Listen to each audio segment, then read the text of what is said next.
Kadlaj, Karus, Blue Spice.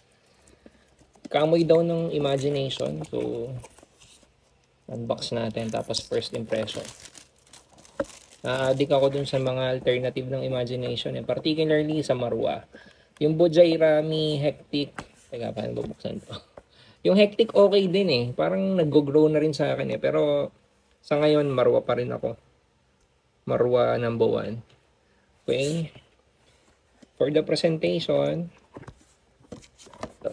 Para siyang yung Karus Secret Mask, pero ibang kulay lang. Okay.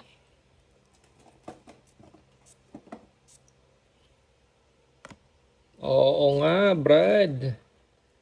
Imagination alternative nga. I-emphasize ko lang, sa Kadlaj wala talagang alcohol blast sa umpisa.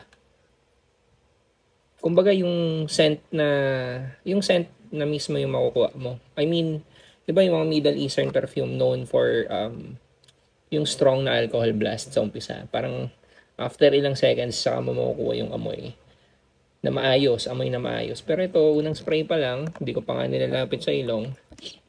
Imagination nga.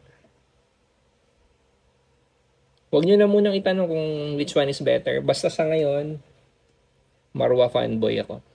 Pero,